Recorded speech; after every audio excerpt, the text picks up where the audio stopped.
Alright, hello, what's up mga lods? Nandito na naman ako. So, for today's video, pupunta tayo sa shop, magpapa-PMS tayo. Ano bang ipapa-PMS natin? Papa-throttle body cleaning tayo. Tingnan natin kung FI cleaning na rin to. Papacheck natin lahat, lining natin.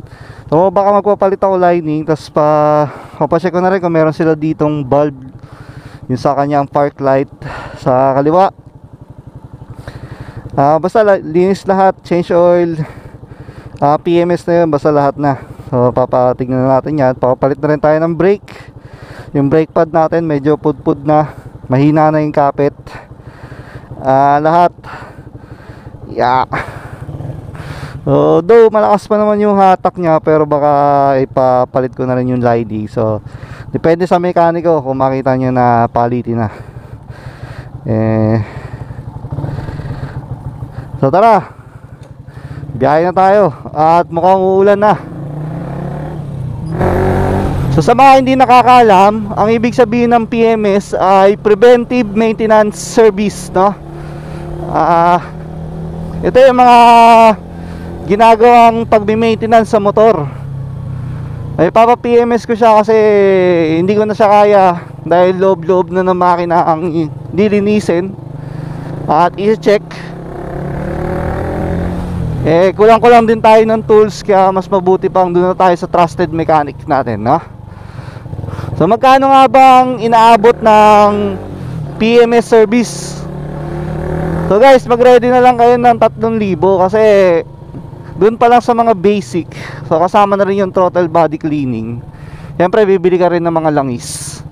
So abot ka na ng 1,500 to 2,000. Pero depende pa yon sa kung mga ano pa mga papalitan, di ba?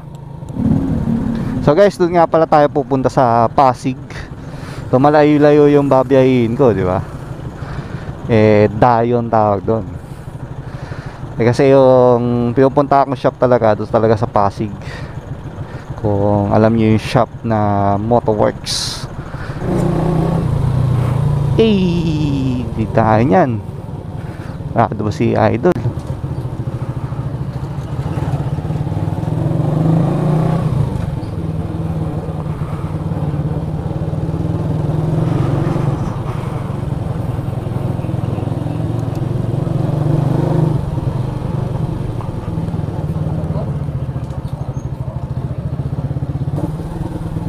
Dito na tayo.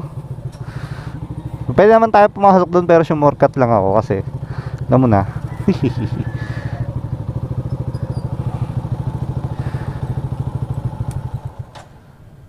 Pag sarado pa min. Bukas kaya sila ngayon. Tayo hanggang alas 8. Alright. Dito kasi yung service shop ni Berting. Pero yung store talaga nila dun sa likod nito. Kaya ako shortcut. Dito tayo dadaan. Kaso shortcut ako dun. Baka kasi traffic dyan eh. Alright. Ito na mga lods. Nakasalang na ang ating rouser na si Blitz. So full PMS nga pala ang ipapagawa ko mga lodi. At ayan, nabaklas na. Tinatanggalan na ng langis. So bubuksan na yan mga lodi. Ito na, nabuksan na mga lods. Pag full PMS mga lods, talagang pati makina bubuksan yan. Titingnan din yung mga lining nyo kung palitin na, lalo yung mga timing chain. Yan, katulad nung sa akin nung binuksan, ayun, may mga nakita. So yan, sisilipin yan lahat mga lods. Kasi ito mga lods, yung timing chain ko nag-stretch na kasi, so papalitan na daw, no? Meaning nun, lumuwag na yung timing chain ko. Kaya kailangan na talagang palitan yan. So, ito, napalitan na yung timing chain ko, mga idolo. Yan nyo. Ito, bago na tong nakasalpak. Yan, bago na yan, mga lodi. So, kailangan talaga hindi malog yung timing chain. Tapos ito, nakita yung lining ko, goods pa naman. So, di napapalitan yan. So, makakatipid tayo ng mga halos 1.5, no? So, mahalaga rin talaga na maingat kayo sa clutch, no? Hindi kayo babad sa clutch. Pati itong brake pad ko, papalitan na rin yan. At saka itong sa yung park light ko rito, yung dalawa. So papalitan ko na rin. Yun yung punde, no. Alright, ito nga pala isa pa na sa nakita. So, na-experience ko na rin to na loose thread yung sa may oil filter natin, no, yung thread.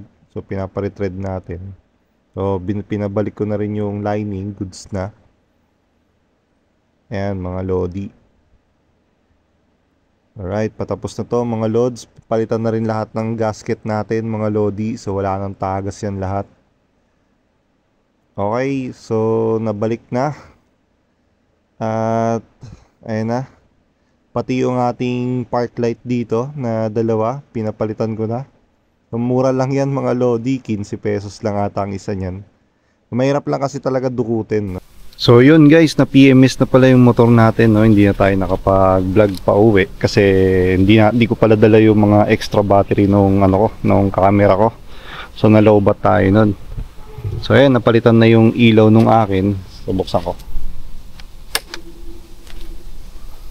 So ayan, napalitan na yung park light. So goods na yan. Palitan na rin yung brake pad. Tapos ayun, yung lining natin, hindi na siya pinalitan kasi makapal pa naman yung natin, yung lining. So goods pa. So naka-less tayo ng 1.5, no. So nagpa-throttle body cleaning na rin tayo at nakita doon na stretch na yung ating timing chain. So buti na lang nakita ng mekaniko, no, kasi magkukos kasi ng vibration. Buti na lang, no. Napalitan na rin natin yon. So throttle body cleaning, lahat ng gasket napalitan na. So wala na tayong nakikita na mamawis dyan. Lahat oil seal, lahat ng filter palit na. So pinalinis ko na rin yung chain ko. So lahat, no. So kung gusto nyo rin magpa PMS guys, so mag-ready na lang din kayo ng mga 3,000, mga ganyan, no. So depende pa kasi yan sa makikita ng mekaniko. So syempre depende rin sa approval nyo yan kung ipapago nyo yung nakita ng mekaniko, di ba? Pati yung fuel filter natin pinapalitan ko na rin yan. Yan, halos lahat goods na. Alright, parang bago na ulit yung aking motor na si Blitz. Ayan. So ito, baka palitan ko to. Itong itong aking fork. So pag nakaipon tayo 7,000 siguro. Tapos ay baka ipa-convert natin yung brake natin sa likod, no? Papatanggal ko yung combi. So palitan natin yung disc sa likod. So yun yung mga plano natin susunod, no? Alright.